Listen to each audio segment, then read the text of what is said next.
I'm a realist. I live in Realville, and I know sometimes the first day of school can be the hardest day, especially coming off of the holiday Christmas season where you've been off, 2 weeks, 3 weeks, something like that, sleeping in late, pretty much doing your own thing.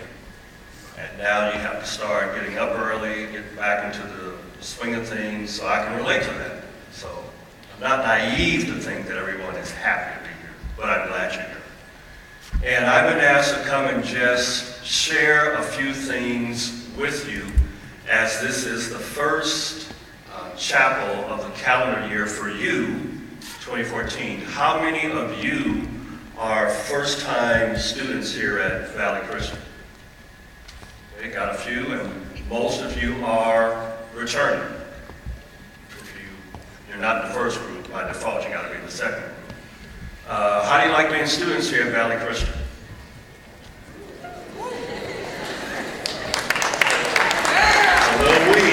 You're a little undecided. Well, your school theme this year is black and white. We saw the graphic up on the screen, and there is black on one side, white on the other, and gray in the middle.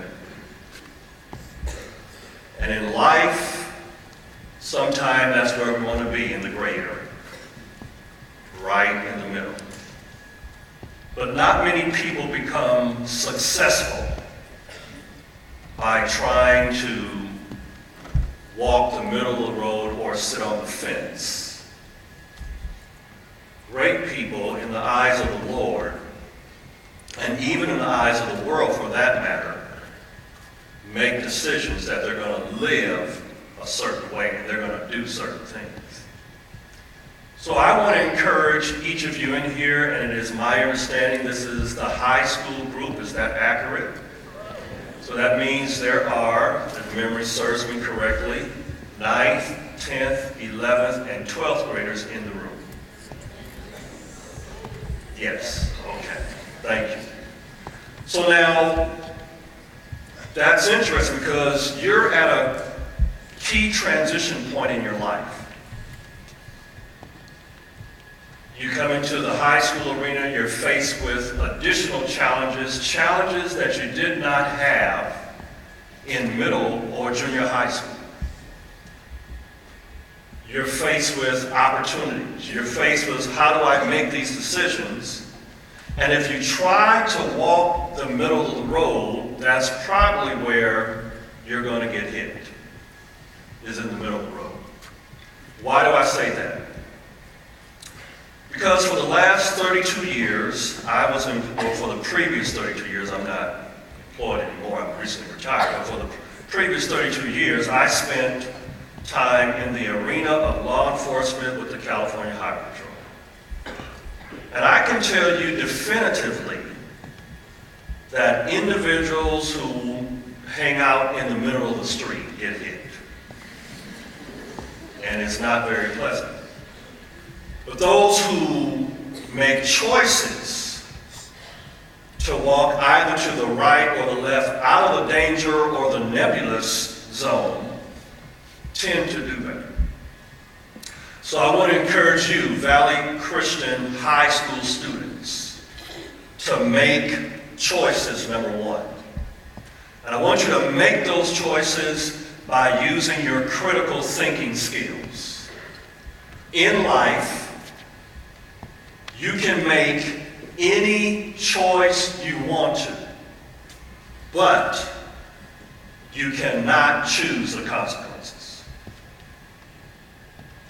In life, you can decide whether I'm going to go left or right, and whichever path you take, that's where the consequences lie. And so I want to encourage you, 9th graders, 10th graders, 11th and 12th graders, make sound choices.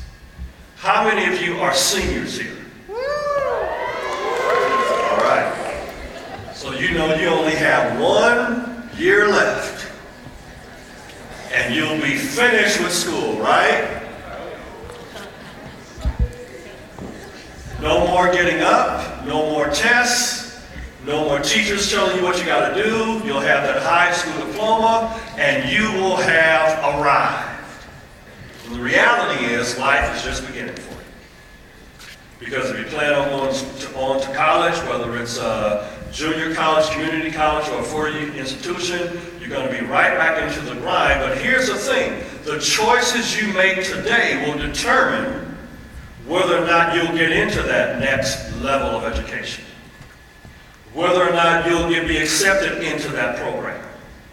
Whether or not you'll make that team that you're trying to make. And so I want to encourage you to make good choices. And then while you're making those choices, I want you to ask yourself the question, what will happen if I choose this direction? What will happen if I choose not to do my schoolwork? And what will happen if I choose not to study for the exam? What will happen if I don't do good grades on my SATs? What will happen if I don't get into that program that I want to get into? What will happen if I choose to take that snort of cocaine, or that shot of methamphetamine, or that hit off of a marijuana cigarette, or that drink, or whatever else? What are the consequences of that? What will happen if I choose to engage in that relationship and as a young man or a young woman, I don't use my sexuality according to God's will, and I choose to compromise my principles and get involved in a relationship, and now as a young lady I find myself with child or pregnant? What happens to my dreams if I make that choice? What happens if I'm on the team and I don't make practice? What happens if I don't follow the rules of the game or the direction of the coach? What happens? You see, in every situation, you got to factor in the consequences. I can tell you this, while I was doing active law enforcement, there were times when I would come on scene. Oftentimes it was a tragic scene, someone's injured, someone's dead. And you hear in the background, if I had only known this was going to happen, I would not have fill in the blank. If I only known that, would have called a cab or caught the bus instead of getting behind the wheel. If I didn't have those drugs on me when you stopped me, Officer Morgan. If I didn't have that weapon on me when you stopped me, Officer Morgan. If only I had listened to my parent, or if only I had listened to my grandmother, or my teacher, or my advisor, or my counselor. If only I had listened. And in life, there's a lot of if only, but you have the opportunity to avoid the if only by making good choices. And that's what I want to encourage you this morning. I'm not naive to think that you don't suffer from peer pressure, because you do. All of us do. And there may be a little voice in your mind telling you right now, don't pay any attention to what that guy is saying. He's an old dude, he has gray hair, he doesn't know what he's talking about. And I see somebody's in agreement because I hear somebody laughing. But I will tell you this, I've been where you are. And I know some of the choices that I made in your age group. I can't go back and correct it, but I can pass life experience on to you. So I want to encourage you, make sound choices. Perhaps the best choice you can make, not perhaps the best choice you can make, is putting God first in your life. Even as a teenager, putting God first. Why do you say that? You don't have to become as old as I am to decide to give your life to Christ. When you look at people in biblical literature, God used a lot of young people to change the course of events. We look at Joseph, the youngest of those brothers. He was 17 years old when he was sold down into slavery into Egypt, and 33 years old when he became prime minister of Israel. You look at Josiah, he was 8 years old when he ascended to the throne. You look at David, he was a teenager when he was anointed as the next king over the nation Israel, although he went through a grooming and development process. So you don't necessarily have to be an OG, so to speak, before God chooses to use you. If I had one verse to leave with you, I would leave with you this verse. It's found in 1 Timothy chapter 4 and verse 12. And this comes out of this idea of making right choices, living not in the gray area, but in a distinctive manner. He says, writing to Timothy, don't let anyone think less of you because you are young. Be an example to all believers in what you say, in the way you live, in your love, in your faith, and in your purity. Be an example. Dare to live not in the gray zone, but dare to live distinctively. You are created in the image of God. God did knit you together in your mother's womb. God has and knows every plan and every day of your life mapped out. God knows all of your fears, all of your failures, all of your pressures, all of your anxieties, all of your ups, all of your downs, all of your victories, all of your defeats, all that goes on in your mind, in your life, God already knows. So there's not anything that you or I will share with him that's going to blow his mind, and you will never hear God saying, shoot, where did that come from? I didn't even see that coming. No, he's an infinite God. And he knows everything about you. Now that gives me great peace, because that means I can come to him, I can pour out my heart to him, I can lay everything, I can pull off all of the facade, all of the mask, all of the makeup, all of the regalia, and just be raw, unvarnished in front of him, and he'll still love me just like I am. He says, I got a wonderful plan for your life, but I want you to live in a manner that pleases me. So dare to live, Valley Christian high school students, not in the middle of the road, but dare to make distinctives. That you are going to live a life that pleases God. That you are going to be that one who stands up and takes a stand and says, no, this is right or this is wrong, and here's why. Dare to live a life of purity, a life in God's love, being an example to others, and even if you have to stand alone, live courageously enough to stand alone. That's the message that I want to share with you today. Living in the black and white, distinctives. Make choices. Think them through. Analyze. If I go down this road, where will it lead me? If I go down this road, weigh it. Risk versus gain, pros versus cons. And make the choice that honors God. That's what I want to leave with you today. Now, having said that, this is a high school group. I did this with the first group. You guys are probably going to be hopefully more gentle than the first group. So I'm willing to spend a little bit of time. How am I doing on time, by the way? 10 minutes. All right. I never can find a clock in this place. Okay. What I'd like to do is give you a chance to ask me questions. Be gentle. Don't beat me up too badly. No topic is off limits. Just frame it in a serious, cogent, and coherent manner. You don't have any questions, and I can go. Yeah. So if you guys have questions, go ahead. I just stand. He's got a unique experience being in the law enforcement for 32 years, so maybe you have some questions pertaining to that. I'm Davis. Hello, Davis. Were you ever able to share your faith with your career? Yes, there have been times. It's interesting, in my line of work, there are not a lot of Christians in law enforcement. And the interesting thing is that most people found out I was a believer either by how I lived or by word of mouth of other people, because I never told people I was a Christian.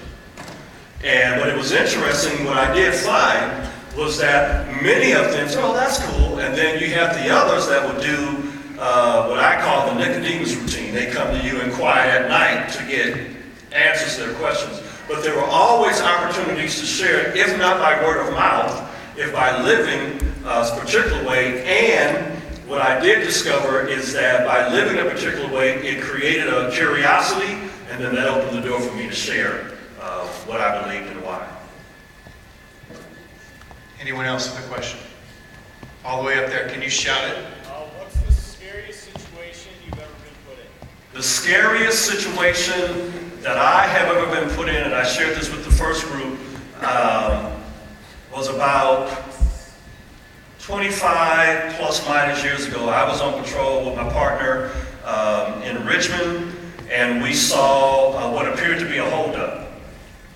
Two or three guys with guns and a couple other guys on the fence line. My partner's the one who spotted it.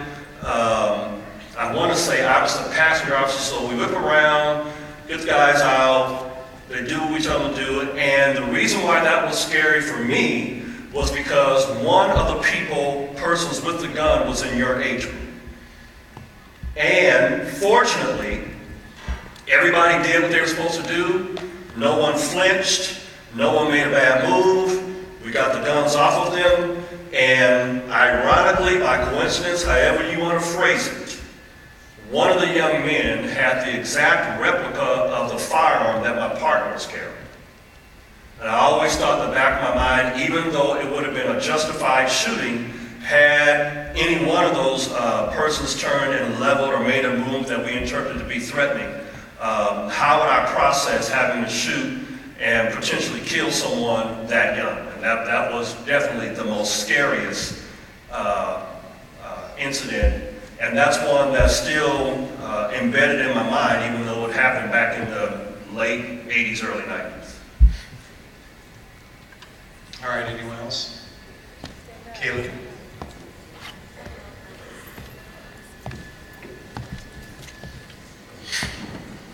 In the law enforcement, have you ever felt God work his magic and kind of be with you in a circumstance? Now that I look 32 years in the rearview mirror, yes. There's some times where I may not have recognized it while in the heat of the battle. But there are often times when our partners, maybe we're on a warrant detail, maybe we're kicking in the door, maybe we're serving search warrant, arrest warrants, known felons, people with guns. We come out, everybody, comes out intact, no one's injured. We think about what could have happened, and there are times when we say, we're really not getting paid enough to do this job.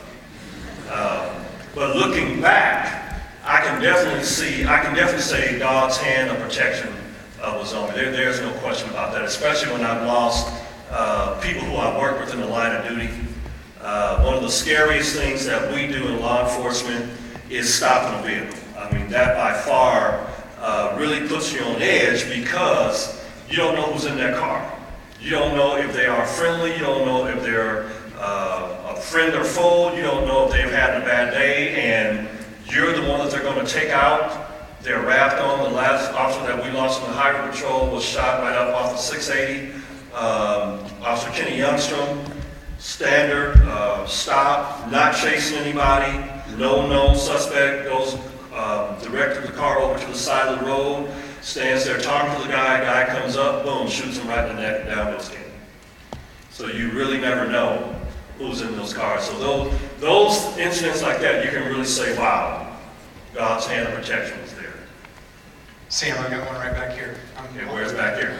Okay, all right. Have you ever had to shoot or take someone?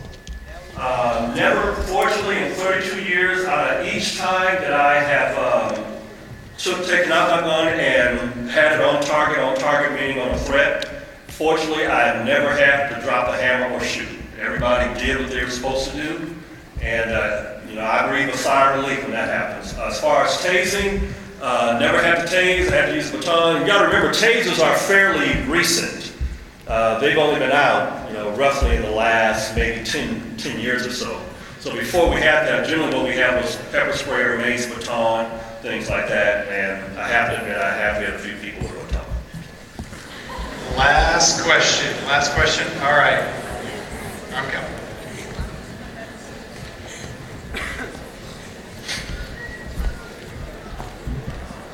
Have you been shot at? I have fortunately never been shot at. I've had guns pointed my direction. I've had to take cover when people who were coming up against had guns. But fortunately, no one ever shot directly at me. I was behind cover. We were always taught good safety tactics, cover and concealment. So, in 32 years, my mindset was return home in at least as good a condition as I left home. That was my mindset. Every day when I left my house, even before I was married, was to get back home healthy, uninjured. I was only injured twice in 32 years, so I felt really blessed.